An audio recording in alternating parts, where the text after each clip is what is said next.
శ్రీరాముని జననం. చాలా కాలం క్రితం అయోధ్య రాజ్యంలో దశరథుడు అనే దయగల మరియు న్యాయమైన రాజు నివసించాడు. అతను తన ప్రజలను తెలివిగా పరిపాలించాడు మరియు అందరిచే ప్రేమించబడ్డాడు. అయితే దశరథుడు సింహాసనాన్ని వారసత్వంగా పొందేందుకు పిల్లలు లేనందున విచారంగా ఉన్నాడు. ఆశీర్వాదం కోసం అతను గొప్ప ఋషుల మార్గదర్శకత్వంలో పుత్రకామేష్టి యజ్ఞం అనే పవిత్ర కర్మను చేశాడు. దేవతలు సంతోషించారు మరియు విష్ణువు చెడును నాశనం చేయడానికి మరియు ధర్మాన్ని రక్షించడానికి భూమిపై జన్మించాలని నిర్ణయించుకున్నాడు. యజ్ఞం తరువాత రాణి కౌసల్య ప్రశాంతత, సౌమ్యత మరియు దైవిక స్వభావము కలిగిన రాముడికి జన్మనిచ్చింది. రాణి కైకేయి భరతునికి జన్మనిచ్చింది మరియు రాణి సుమిత్ర లక్ష్మణుడు మరియు శత్రుఘ్నులకు జన్మనిచ్చింది. ఆ నలుగురు సోదరులు ధైర్యవంతులుగా, తెలివైనవారిగా మరియు గౌరవప్రదంగా పెరిగారు. రాముడు తన సత్యసంధత మరియు దయ కారణంగా అయోధ్య ప్రజలచే ప్రత్యేకంగా ప్రేమించబడ్డాడు. చిన్నప్పటినుంచి అతను గొప్పదనానికి అర్హులని స్పష్టంగా తెలుస్తోంది. ఒకరోజు గొప్ప ఋషి విశ్వామిత్రుడు అయోధ్యలోని దశరథరాజు రాజభవనానికి వచ్చాడు. అతని ముఖంలో ఆందోళన మరియు దృఢసంకల్పం కనిపించింది.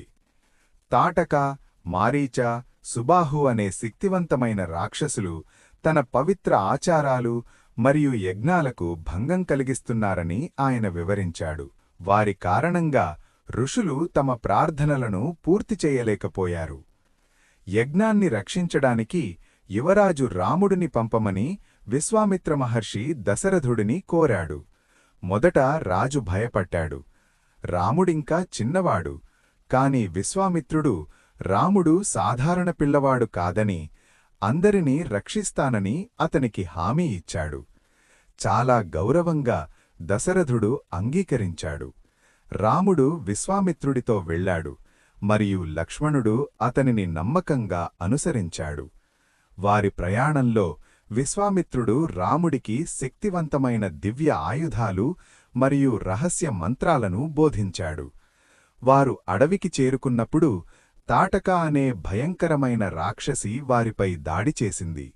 ధైర్యం మరియు జ్ఞానంతో రాముడు తాటకను ఓడించి అడవిని భయం నుండి విడిపించాడు.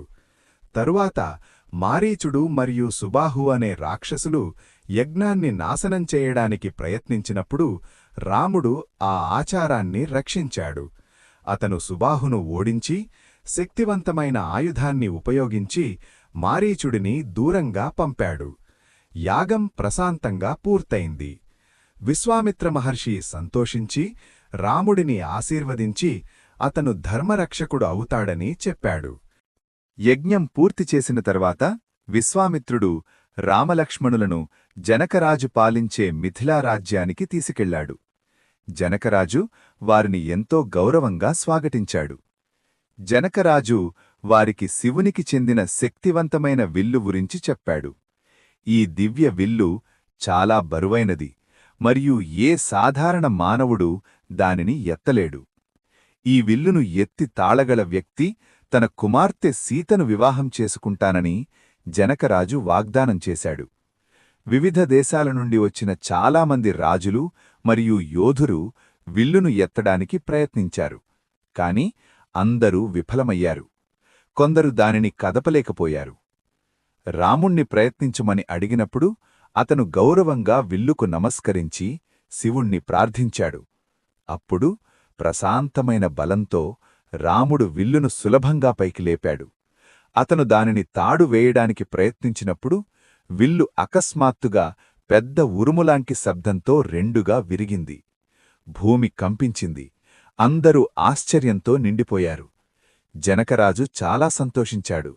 సీతను రాముడితో వివాహం జరుగుతుందని ప్రకటించాడు. త్వరలోనే ఒక గొప్ప వివాహం జరిగింది. రాముడు సీతను వివాహం చేసుకున్నాడు. లక్ష్మణుడు ఊర్మిళను, భరతుడు మాండవిని, శత్రుఘ్నుడు శృతకీర్తిని వివాహం చేసుకున్నాడు. మిథిలా నగరం ఆనందం, సంగీతం మరియు ఋషుల ఆశీర్వాదాలతో జరుపుకుంది. ఆ విధంగా రాముడు మరియు సీతల దైవీక వివాహం జరిగింది. దశరథ మహారాజు చిన్న భార్య రాణి కైకేయి ఒకసారి ఒక గొప్ప యుద్ధంలో రాజు ప్రాణాలను కాపాడింది. ఆమె ధైర్య సాహసాలకు సంతోషించిన దశరథుడు ఆమెకు 2 వరాలిచ్చి ఆమె అడిగినప్పుడల్లా వాటిని నెరవేరుస్తానని వాగ్దానం చేశాడు. చాలా సంవత్సరాల తర్వాత రాముడు అయోధ్య యువరాజుగా పట్టాభిషేకం చేయబోతున్నప్పుడు కైకేయి తన దాసి మంథరచే ప్రభావితమైంది. భయం మరియు అసూయతో నిండిన కైకేయి రాజు వద్దకు వెళ్లి ఆమెకు 2 వరాలు కోరింది. ఆమె ఇలా అడిగింది: భరతుణ్ణి అయోధ్యకు రాజుగా చెయ్యాలి, రాముడిని 14 సంవత్సరాలు అడవికి పంపాలి. దశరథరాజు హృదయ విదారకంగా ఉన్నాడు, కాని తన వాగ్దానానికి కట్టుబడి ఉన్నాడు. ఈ నిర్ణయం మొత్తం రాజ్యం యొక్క విధిని మార్చివేసింది మరియు రాముడి వనవాసానికి నాంది పలికింది. ఈ ఎపిసోడ్ ఒక వాగ్దానం, తప్పుడు సలహా మరియు మానవ భావోద్వేగాలు విధిని ఎలా మారుస్తాయో చూపిస్తుంది. రాముడు, సీత, లక్ష్మణుడు అయోధ్యలోని గొప్ప రాజభవనాన్ని వదిలి దట్టమైన అడవుల్లోకి ప్రవేశించారు. వారు సాధారణ దుస్తులు ధరించి ఋషుల వలె జీవించారు. శాంతి మరియు ధైర్యంతో వారి ప్రవాస జీవితాన్ని అంగీకరించారు. A simple life. అడవిలో రాముడు ఆకులతో చేసిన చిన్న గుడిసెను నిర్మించాడు. సీత అడవి పండ్లు మరియు వేర్లతో ఆహారాన్ని వండింది. లక్ష్మణుడు వారిని రాత్రింబవళ్లు కాపాడాడు. అడవి అడవిగా మరియు ప్రమాదాలతో నిండి ఉన్నప్పటికీ వారి హృదయాలు ప్రశాంతంగా మరియు సంతోషంగా ఉన్నాయి. ఋషులను కలవడం. ఆ అడవిలో చాలామంది గొప్ప ఋషులు నివసించారు. వారు రాముడిని ప్రేమతో, గౌరవంతో స్వాగతించారు. రాముడు వారి యజ్ఞాలను రాక్షసుల నుండి రక్షించి వారికి ఆశ మరియు భద్రతను ప్రసాదించాడు. అందం మరియు సవాళ్లు. ఆ అడవి నదులు, పర్వతాలు, పక్షులు, జంతువులతో నిండి ఉంది. సీత ప్రకృతి సౌందర్యాన్ని ఆరాధించింది. రాముడు ఆమెకు ధర్మం మరియు సహనం గురించి బోధించాడు. కాని అడవి దుష్టరాక్షసులను కూడా దాచి ఉంచి నీడల నుండి వాటిని గమనిస్తూ ఉండేది. తుఫాను ముందు శాంతి. కష్టాల్లో కూడా రాముడి కుటుంబం ప్రేమ, భక్తి, క్రమశిక్షణతో జీవించింది. అడవిలో వారి ప్రశాంతమైన జీవితం వారి వ్యక్తిత్వానికి ఒక పరీక్షలాంటిది. ఒకరోజు రావణుడి సోదరి శూర్పణఖ రాముడు, సీత, లక్ష్మణులు నివసించే అడవికి వచ్చింది. ఆమె రాముడిని ప్రేమించి అతన్ని వివాహం చేసుకోవాలనుకుంది.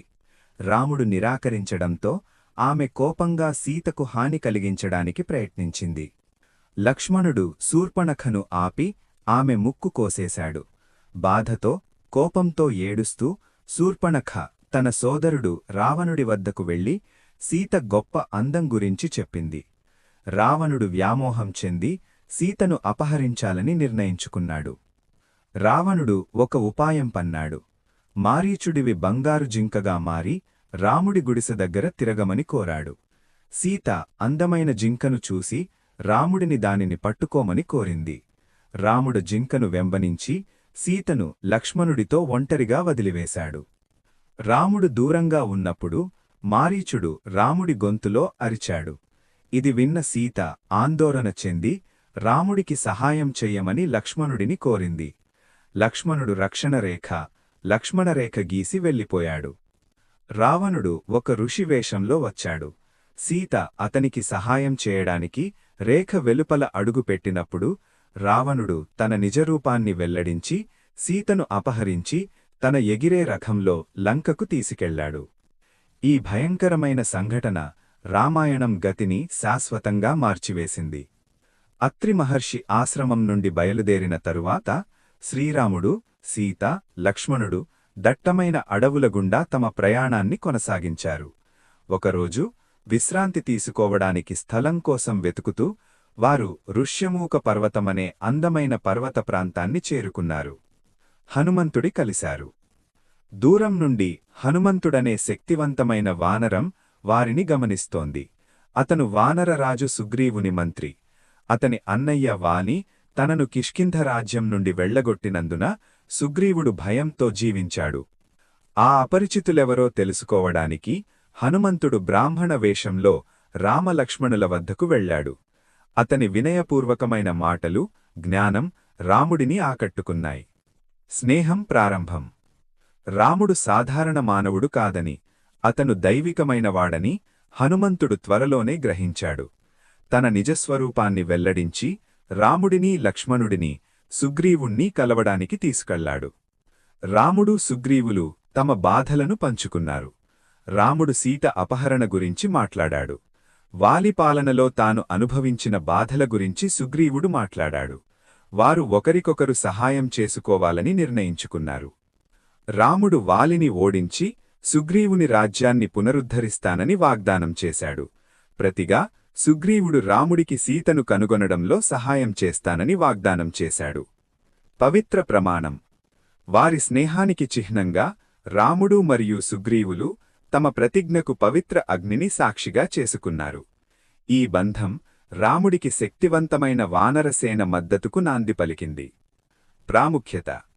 ఈ ఎపిసోడ్ స్నేహం, నమ్మకం మరియు భక్తి యొక్క శక్తిని చూపిస్తోంది. హనుమంతుడి విధేయత మరియు జ్ఞానం త్వరలోనే రామాయణంలో కీలక పాత్ర పోషిస్తాయి. రామాయణంలోని ఈ శక్తివంతమైన ఎపిసోడ్లో హనుమంతుడు సీతామాతను వెతుక్కుంటూ లంకకు వీలోచిత ప్రయాణాన్ని ప్రారంభిస్తాడు. సీతను రావణుడు తీసుకెళ్లాడని తెలుసుకున్న తరువాత రాముడు హనుమంతుడి బలం, జ్ఞానం మరియు భక్తిపై పూర్తి విశ్వాసాన్ని ఉంచుతాడు. విశాలమైన సముద్రం దాటి దూకి హనుమంతుడు బంగారు నగరమైన లంకకు చేరుకుంటాడు. అక్కడ అతను రహస్యంగా నగరాన్ని అన్వేషిస్తాడు మరియు చివరికి అశోకవాటికలో సీతను కనుగొంటాడు. ఆమె రాక్షసుల రక్షణలో మరియు తీవ్ర దుఃఖంలో ఉంది. హనుమంతుడు రాముడి సందేశాన్ని సున్నితంగా వెల్లడిస్తాడు. తన భక్తికి రుజువుగా రాముడి ఉంగరాన్ని ఆమెకు చూపిస్తాడు. సీత ఆశా మరియు విశ్వాసంతో నిండి ఉంటుంది. రాముడు త్వరలోనే తనను రక్షిస్తాడని హామీ ఇవ్వబడుతుంది. ఈ ఎపిసోడ్ హనుమంతుడి ధైర్యం, వినయం, తెలివితేటలు మరియు శ్రీరాముడి పట్ల అచంచలమైన భక్తిని హైలైట్ చేస్తుంది. నిజమైన భక్తి గొప్ప అడ్డంకులను కూడా అధిగమించడానికి బలాన్నిస్తుందని ఇది మనకు బోధిస్తుంది. అశోకవాటికలో సీతామాతను కనుగొన్న తరువాత హనుమంతుడు ధైర్యంగా తనను తాను రాక్షస రక్షకులకు వెల్లడిస్తాడు. అతను అశోకతోటను నాశనం చేస్తాడు, శక్తివంతమైన రాక్షసులను ఓడించాడు మరియు రావణుడిని కలవడానికి తనను బంధించడానికి అనుమతిస్తాడు. రావణుడి సభలో హనుమంతుడు నిర్భయంగా రాముడి సందేశాన్ని అందిస్తాడు. సీతను తిరిగి ఇచ్చి క్షమాపణ కోరమని రావణుడిని హెచ్చరిస్తాడు. హనుమంతుడి ధైర్యానికి ఆగ్రహించిన రావణుడు శిక్షగా తన తోకకు నిప్పుపెట్టమని ఆదేశిస్తాడు. కాని రాముడి దయవల్ల ఆ అగ్ని హనుమంతుడికి హాని కలిగించదు. బదులుగా హనుమంతుడు పరిమాణం పెరిగి బంగారు నగరమైన లంక అంతటా దూకి తన మండుతున్న తోకతో దానిని తగలబెడతాడు. రావణుడి వినాశన ప్రారంభానికి ప్రతీకగా రాజవాళ్లలు, వీధులు మరియు గోపురాలు కాలిపోతాయి. సీతామాత భద్రతను నిర్ధారించిన తరువాత హనుమంతుడు సముద్రంలోని అగ్నిని ఆర్పివేసి ఆశా మరియు విజయ సందేశంతో రాముడి వద్దకు తిరిగి వస్తాడు. ఈ ఎపిసోడ్ ధైర్యం, భక్తి, దైవిక శక్తి మరియు అహంకార పతనాన్ని హైలైట్ చేస్తుంది. రామాయణంలోని ఈ శక్తివంతమైన ఘట్టంలో రాముడు లంకకు చేరుకుని సీతను రక్షించడానికి మహాసముద్రాన్ని దాటడానికి సిద్ధమవుతాడు. అచంచల విశ్వాసంతో రాముడు సముద్రదేవుడిని ప్రార్థిస్తాడు. కాని ప్రతిస్పందన లేనప్పుడు అతను తన దివ్యశక్తిని ప్రదర్శిస్తాడు.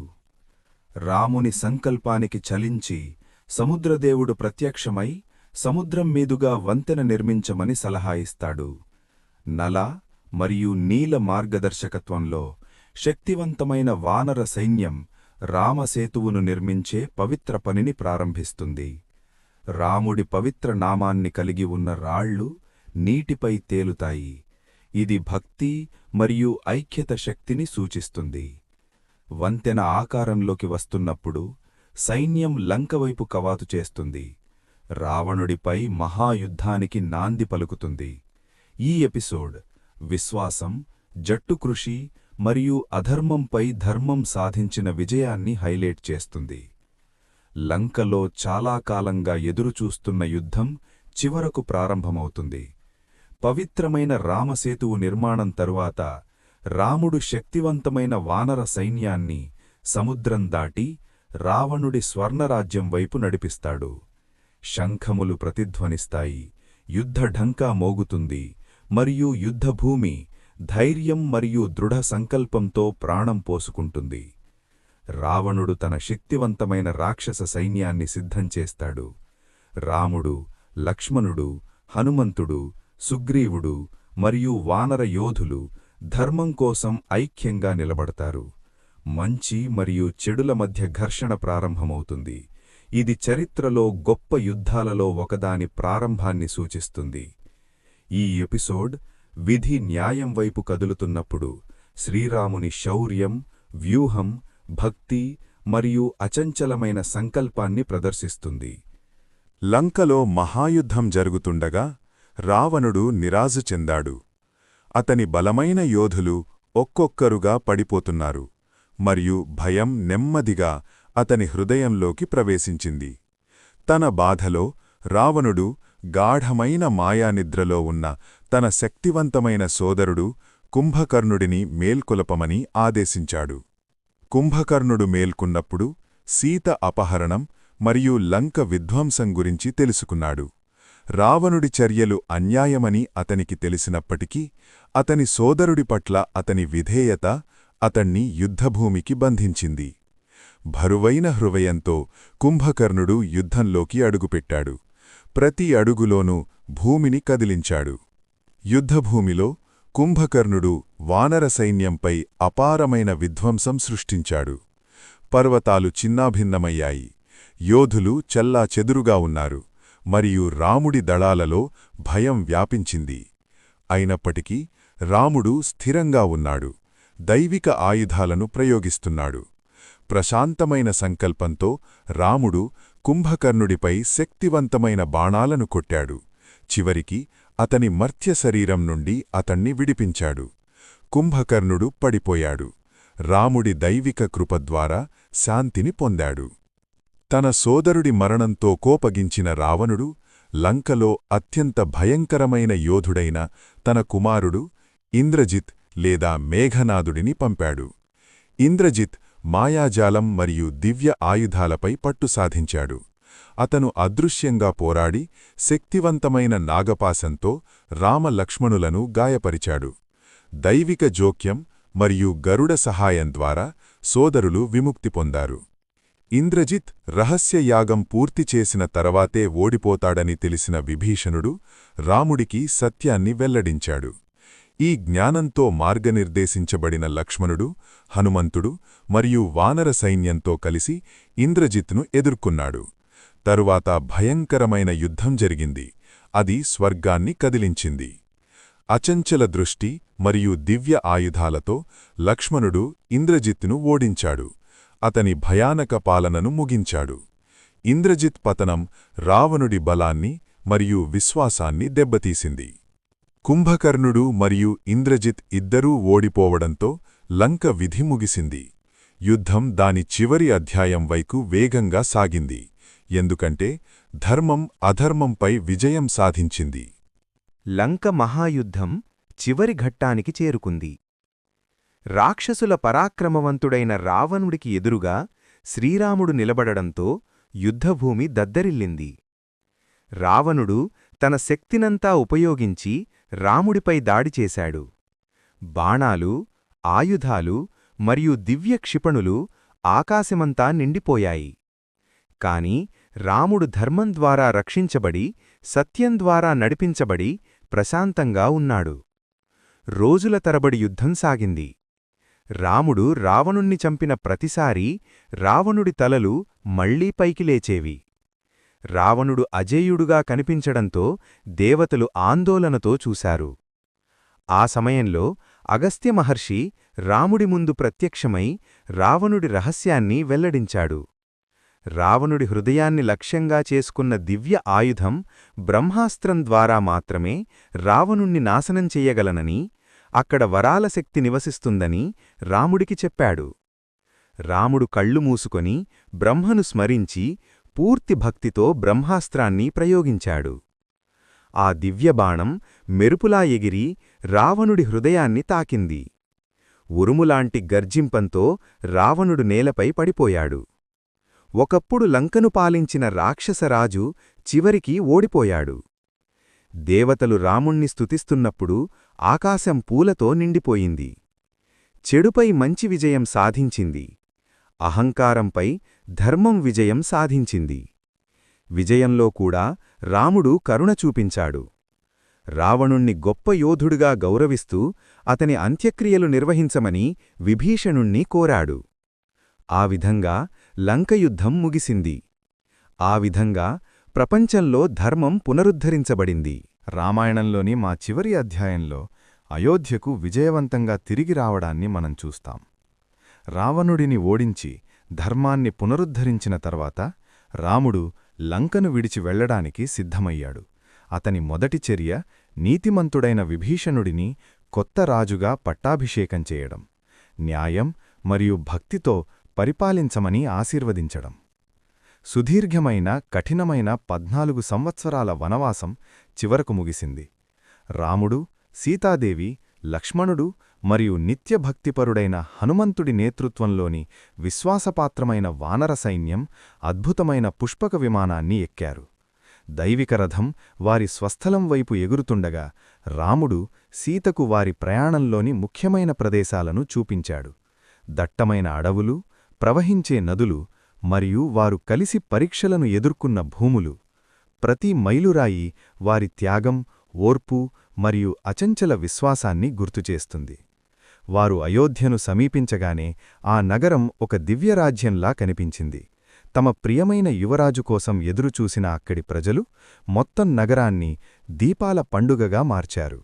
వీధులు ఉత్సాహభరితమైన పువ్వులు, రెపరెపలాడే జెండాలు మరియు లెక్కలేనన్ని దీపాలతో అలంకరించబడ్డాయి. ప్రతి ఇల్లూ దీపాలతో వెలిగిపోయింది. ఇది చాలా కాలం చీకటి తర్వాత వెలుగు మరియు సత్యం తిరిగి రావడాన్ని సూచిస్తుంది. గాలి ఆనందకరమైన కీర్తనలు మరియు వేడుకలతో నిండిపోయింది. నగర ద్వారాల వద్ద రాజుగా కాకుండా రాముడి వినయపూర్వకమైన సేవకుడిగా అయోధ్యను పరిపాలించిన భరతుడు ముందుకు దూసుకువచ్చాడు. ముఖంమీద స్వచ్ఛమైన ఆనంద కన్నీళ్లు ధారలుగా ప్రవహిస్తూ రాముడి చెప్పులను తన పాదాల వద్ద ఉంచాడు. ఇది అంతిమ భక్తిచర్య. చివరికి రాజ్యాన్ని దాని నిజమైన పాలకుడికి తిరిగి అప్పగించాడు. సోదరుల పునఃకలయిక అందర్నీ వారి హృదయాలకు చేరువచేసే దృశ్యం. వెంటనే ఒక గొప్ప మరియు పవిత్రమైన వేడుకలో శ్రీరాముడు అయోధ్య రాజుగా పట్టాభిషేకం చేయబడ్డాడు. అతని పక్కన ప్రకాశవంతమైన సీతాదేవి అతని రాణిగా కూర్చుంది. ఈ పట్టాభిషేకం పురాణ రామరాజ్యానికి నాంది పలికింది. ఇది పరిపూర్ణ పాలన యొక్క అసమానమైన యుగం. ఇది సంపూర్ణ శాంతి, న్యాయం మరియు శ్రేయస్సు ఉన్న సమయం. ఇక్కడ ప్రతి పౌరుడు భయం లేదా దుఃఖం లేకుండా జీవించాడు మరియు రాజ్యంలోని ప్రతి మూలలో ధర్మం ప్రబలించింది.